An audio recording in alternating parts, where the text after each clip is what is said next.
First contact and discovery. The United Earth ship Horizon cut through the darkness of space, its massive fusion engines propelling it toward the outer reaches of the Orion Arm. Captain Elena Reyes stood on the observation deck, hands clasped behind her back, as she gazed at the unfamiliar star system growing larger in the viewscreen. Sensor sweep complete, Captain, announced Science Officer Takashi Nakamura, his fingers dancing across the holographic interface. We're picking up artificial structures on the fourth planet. Definite signs of an advanced civilization. Elena felt a surge of excitement. After 3 years of exploratory missions, they had finally found what humanity had been searching for since they first looked up at the stars. Intelligent alien life. Any signs of detection or hostility? She asked, maintaining her composed demeanor despite her racing heart. Communications Officer Aisha Mbiki shook her head. No aggressive signals, Captain, but there's a lot of communications chatter. They've definitely spotted us. Maintain our position at the edge of the system, Elena ordered. Diplomatic protocols. Deploy the communication array and begin broadcasting the first contact package. The Horizon was humanity's premier exploration vessel, a marvel of engineering designed to represent the best of Earth. But it wasn't alone. 3 other ships accompanied it in this historic mission, including the UES Defender, a warship that hung back at a respectful distance, its weapon systems dormant but ready.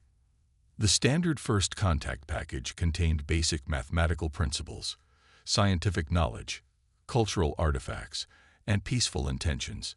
Within hours, they received a response. Patterns of light and sound that Nakamura's team quickly deciphered as an invitation. They're sending coordinates, Aisha reported, her voice tinged with wonder. And I think they're inviting us to their homeworld. Elena nodded decisively. Alert the fleet. The Horizon will proceed alone. The Defender and support vessels will maintain position here. Lieutenant Commander Jackson Chen, her security chief, frowned. Captain, protocol dictates. I know the protocol, Commander, Elena interrupted, but we've come too far to appear threatening. The Horizon goes alone. The alien civilization called themselves the Arvani, tall, graceful beings with iridescent skin that shimmered in the light of their twin suns.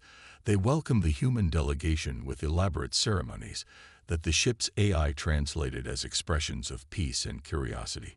The Arvani civilization was beautiful, gleaming spires that seemed to grow organically from the planet's surface, transportation systems that moved without visible propulsion, and art that shifted and changed with the emotions of observers. They had achieved a level of harmony with their environment that humans had only dreamed of. Their technology is remarkable, Dr. Sofia Vasquez, the ship's xenobiologist, whispered to Elena as they were guided through a vast biodome. But I don't see any weapons, no defensive systems, nothing that suggests they've ever faced conflict. Elena found that difficult to believe. Every species faces challenges, threats. It's part of evolution. Perhaps, Sophia replied. But look at their social structure. They operate through complete consensus. There seems to be no concept of violence in their language. The initial days of contact proceeded smoothly. The Arvani were eager to learn about humankind, absorbing Earth's history, culture, and science with astonishing speed. In return, they shared their knowledge freely. Advancements in medicine, sustainable energy, and material science beyond anything humans had developed. But Elena noticed a subtle shift on the 7th day. The Arvani delegates became more reserved during discussions of human history, especially when the topic turned to warfare and conflict resolution. They asked about our fleet composition, Chen reported during the evening briefing. Specifically about the Defender. I kept my answers vague, but they seemed disturbed. The Arvani have no concept of weapons, Sophia explained. When I described Earth's military history, their translator stopped working. They literally couldn't process the concepts. Elena frowned. A spacefaring civilization with no concept of defense. That seems. An urgent chime interrupted her. Captain, Aisha's voice came through the comm. The Arvani High Council requests your presence immediately. In the council chamber, the atmosphere was tense. The Arvani leader, a being they had come to know as First Voice, addressed Alina with none of the warmth of previous meetings. "We have detected another vessel in your fleet," First Voice stated, its skin pulsing with dark colors. "A ship designed for destruction." Alina maintained her diplomatic composure. "The UES Defender is a protection vessel. Its presence is standard procedure for exploration missions into unknown territory." The translation caused visible distress among the council. "Protection through destruction," First Voice said slowly. "This concept troubles us greatly. Humanity has faced many challenges in our journey to the stars," Alina explained carefully. "We developed defensive capabilities out of necessity. We have studied your histories," another council member spoke. "Your species has spent more of its existence at war than at peace. You channel remarkable resources into creating tools of harm." Alina felt the conversation slipping away from her. "That's one perspective, yes. But those same technologies have allowed us to defend the vulnerable, to explore, tow." "We would like to examine this vessel," First Voice interrupted, "to understand its purpose more fully." The request sent alarm bells ringing through Alina's mind. Allowing an unknown species access to Earth's most advanced military technology was out of the question. "I'm afraid that's not possible," she said carefully. "But I assure you, the Defender poses no threat to your world." The council conferred silently, their skin colors shifting in patterns that the translators couldn't interpret. Finally, First Voice addressed her again. "Captain Rice, we have shared our world openly with you. We have withheld nothing. Your reluctance suggests intentions that conflict with your stated desire for peaceful relations." The diplomatic situation was deteriorating rapidly. Alina tried again. "Our intentions are peaceful. The Defender's presence is purely precautionary." "Against what?" First Voice challenged. "What dangers do you anticipate that necessitate such a vessel? What threats do you bring to our system?" Before Alina could respond, a junior officer burst into the chamber. "Captain, the Defender reports multiple small craft approaching from the dark side of the third moon." The Arvani Council member's skin flashed with patterns that the translators identified as alarm and confusion. First Voice turned to Alina, its expression unreadable to human eyes. "It seems," it said softly, "that not all Arvani share the Council's commitment to peace, confrontation, and resolution." The revelation that the Arvani weren't the unified, peaceful species they had presented themselves to be changed everything. As Alina and her team were rushed back to their shuttle under guard, she pieced together what was happening. A faction of Arvani opposed to contact with humans had deployed vessels to neutralize what they perceived as a threat. "The Defender. Captain, the Defender reports they're being scanned by unknown technology," Aisha reported as their shuttle raced back to the horizon. "Commander Lewis is requesting permission to raise shields."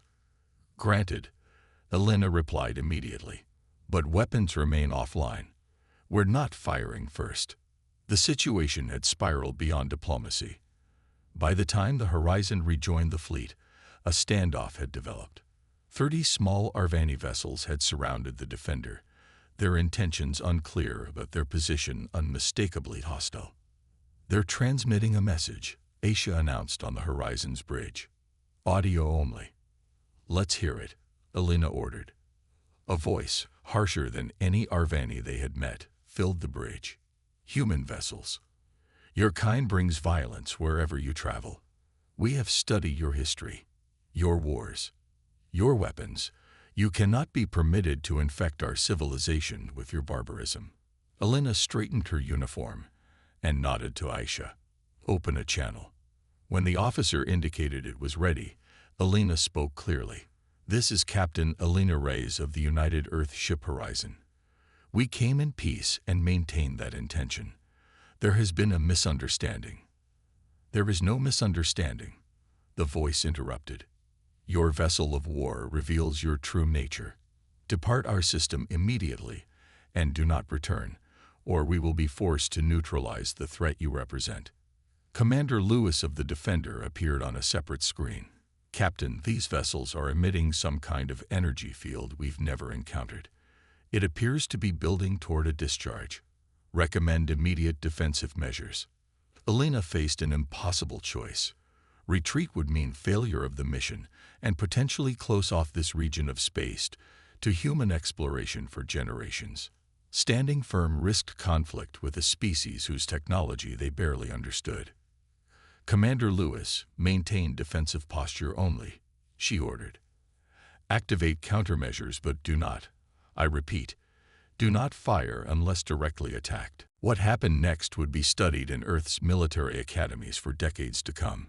The Arvani vessels released a coordinated energy pulse designed to disable the Defender systems. It was a technology unknown to humans, a cascading field that should have overwhelmed any conventional shields. But the Defender wasn't conventional. Its adaptive defense system, designed to learn and encounter unknown threats, absorbed the initial impact. Though the ship shuddered and several systems went temporarily offline, it remained operational. "They're preparing for another assault," Lewis reported, his image flickering with static. "Captain, we can't absorb another hit like that." Elena made her decision. Deploy the Aegis drones. The Aegis system was one of Earth's most closely guarded technologies, not because it was destructive, but because it was purely defensive. Hundreds of small, autonomous drones deployed from the Defender, forming a network around the human ships. They weren't armed with weapons, but with the most advanced electronic countermeasure systems ever developed. When the Arvani vessels fired again, the Aegis network intercepted the energy pulse, dispersing it harmlessly into space. The dissidents, clearly surprised by the failure of their attack, regrouped for another assault. But before they could act, something unexpected happened. The original Arvani Council ships appeared, positioning themselves between the human fleet and the dissident faction. "Captain," Aisha called out, "we're receiving a transmission from First Voice." The Arvani leader's image appeared on screen. "Captain Rice, we apologize for this aggression. These separatists do not speak for our people. We request your assistance in resolving this situation peacefully." Elena raised an eyebrow. "You're asking for our help." "We observed your response," First Voice explained. "You possessed the capability to destroy our dissident ships, yet you chose a non-lethal defense. This challenges our understanding of your species." A new crisis suddenly interrupted their conversation. Warning alarms blared across the bridge. "Massive energy buildup from the separatist flagship," Nakamura reported urgently. "It's, Captain, if these readings are correct, they're preparing to overload their core. The resulting explosion would damage or destroy all vessels in the vicinity, including their own." It was a suicide move, one that reflected a level of fanaticism the Arvani Council clearly hadn't anticipated. First Voice's expression changed to one that needed no translation. Horror. "Captain Rice," it said urgently, "our people have no experience with such extremism. We cannot stop this." Elena turned to her crew. "Options." Nakamura spoke first. "The Aegis network could theoretically contain the explosion, but it would mean positioning the drones around the separatist vessel instead of our own ships, leaving us vulnerable," Chen pointed out. "Do it," Elena ordered without hesitation. "Redirect the Aegis drones to surround the separatist flagship. Commander Lewis, position the Defender to shield the Arvani Council vessels." The next few minutes were a testament to human emergency response training. The Aegis drones, originally designed to protect human ships, were reprogrammed on the fly to contain an alien vessel's self-destruction. The Defender, Earth's most powerful warship, moved to protect not itself, but the representatives of a species they barely knew. When the separatist ship's core detonated, the explosion was contained within the Aegis field, a sphere of blinding energy that, for a brief moment, outshone the system's star. The network strained to its limits but held, preventing the catastrophic chain reaction that would have claimed all their lives.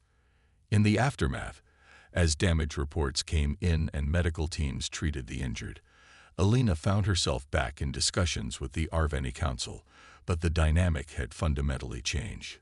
"We misunderstood the purpose of your warship," First Voice acknowledged. "We saw only its capacity for destruction, not its capability for protection." Alina nodded. "That's the paradox of human military development. Our most powerful defensive technologies evolve from our history of conflict. We build these ships not because we want war, but because we value peace enough to defend it." The Arvani leader's skin rippled with thoughtful colors. "Your species is more complex than we initially judge. You possess the capacity for great violence, yes, but also for great sacrifice. Your defensive technology saved many lives today, both human and Arvani." "That's who we are," Alina said simply. "We've made countless mistakes throughout our history, but we learn from them. We grow. We're explorers at heart, but we've learned the hard way that the universe isn't always welcoming." In the days that followed, a new understanding developed between humans and Arvani. The Council recognized that their own pacifism, while admirable, had left them vulnerable to threats from within and potentially from without. Humans, for their part, found value in the Arvani's emphasis on consensus and nonviolent resolution. 6 months later, as the human fleet prepared to depart, a new agreement was in place. The Arvani would share their environmental and medical technologies, while humans would help design a defensive system for their world, one built not for war, but for protection. As the horizon broke orbit, Alina stood on the observation deck once more, watching the beautiful Arvani homeworld recede. "Do you think it will last?" Chen asked, joining her at the viewport. "This alliance?" Alina smiled thoughtfully. "I do. They needed to understand that strength doesn't always mean aggression. And maybe we needed to remember that our military power is at its best when it protects rather than threatens." Behind them, the Defender took up its escort position, its hull bearing the scars of the confrontation that had nearly ended in disaster, but instead had forged a new understanding between two very different species. "Set course for Earth," Alina ordered as she returned to the bridge. "We have quite a story to tell."